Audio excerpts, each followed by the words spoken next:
ಖರ್ಚಾಯ್ತಾ? ಹೌದು, ಒಂದು ಅಂದಾಜು 2-2.5 ಲಕ್ಷ ರೂಪಾಯಿ ನಮ್ಮದು ಅಂತ ಹೇಳ್ತಾರೆ ಇವತ್ತು. ಆದರೆ ಪ್ರತಿಯೊಂದು ಕುಟುಂಬಕ್ಕಂತೂ ಪ್ರತಿಯೊಬ್ಬರಿಗೂ 2.5 ಲಕ್ಷ ಇನ್ಕಮ್ ಆಗ್ಯದನ ಇವತ್ತು. ಆದರೆ ಈ ದೇಶದಲ್ಲಿ ಭಿಕ್ಷಾಟನೆ ಯಾಕೆ? ಆದರೆ ಸರ್ವರಿಗೂ ಇಲ್ಲಿ ಶಿಕ್ಷಣ ಯಾಕೆ ಸಿಗ್ತಾಯಿಲ್ಲ? ನಾವು ಅಭಿಯಾನ ಮಾಡ್ತೀವಿ, ಸರ್ವರಿಗೂ ಶಿಕ್ಷಣ ಹಾಗೆ ಹೀಗೆ, ಮಧ್ಯಾಹ್ನ ಬಿಸಿ ಊಟ ಮತ್ತೇನು ಮಾಡ್ತೀವಿ, ಘೋಷಣೆ ಮಾಡ್ಕೊಳ್ತೀವಿ. ಅವ್ರಲ್ಲಿ ಬಡತನದ, ಕೆಲವು ಕಡೆ ಇನ್ನೂ ನೀರಿನ ಅಭಾವ ಅದ, ಹಸು ಚಡ್ಪಡಿಸ್ತಾ ಇದ್ದಾರೆ, ನಿರುದ್ಯೋಗ ಅಂತ ಮಿತಿಮೀರಿ ಹೋಗ್ಯದ. ಸಾಮಾನ್ಯವಾಗಿ ತಿಂಗಳಿಗೆ 300-400 ರೂಪಾಯಿ ಗಳಿಸೋದು ದೊಡ್ಡ ಮಾತು ಆಗ್ಲಿಕ್ಕತ್ತದ. ಅಂದರೆ ಗಾತ್ರ ಹೆಂಗೆ ದೊಡ್ಡದಾಯ್ತು ಬಂದಾಗ ಇಲ್ಲಿಯ ಕಾರ್ಪೊರೇಟ್ಗಳದ್ದು ದೊಡ್ಡದಾಯ್ತು, ನಂಬುದಲ್ಲ. ಇಲ್ಲಿಯ ಕಾರ್ಪೊರೇಟ್ಗಳು 42% ನಮ್ಮ ಆದಾಯವನ್ನು ಅವರಷ್ಟೇ ಗಳಿಸ್ತಾರೆ. ಎಷ್ಟು ದರ ಹೇಳಿ ನಮ್ಮ ದೇಶದಲ್ಲಿ ಅವರು ಕಾರ್ಪೊರೇಟ್ಗಳು?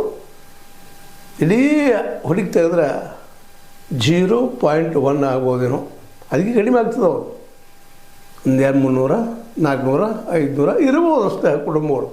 ನಾವು ಎಷ್ಟಾಗಿವೆ ಇವತ್ತು? 140 ಅಥವಾ 50 ಕೋಟಿ ಸಮಯಕ್ಕೆ ಬಂದೀವಿ ಅಂದಾಗ ಕೇವಲ 0.11 ಅನ್ನೋರು ಮಾತ್ರ ಶ್ರೀಮಂತರಾದ್ರೆ ಉಳಿದಾರ ಗತಿ ಏನು? ಅವರಾಗಿದ್ದಾರೆ ಸಿಕ್ಕಾಪಟ್ಟೆ, ಜಗದ ಎಲ್ಲ ಶ್ರೀಮಂತರಾಗಿದ್ದಾರೆ. ಆದರೆ ಅವರು ಯಾರು? ವೈಜ್ಞಾನಿಕವಾಗಿ ನಮ್ಮನ್ನು ಬೆಳೆಸಿದ್ದಾರೆ, ವಿಜ್ಞಾನದಲ್ಲಿ ಮುಂದುವರಿಸಿದ್ದಾರೆ.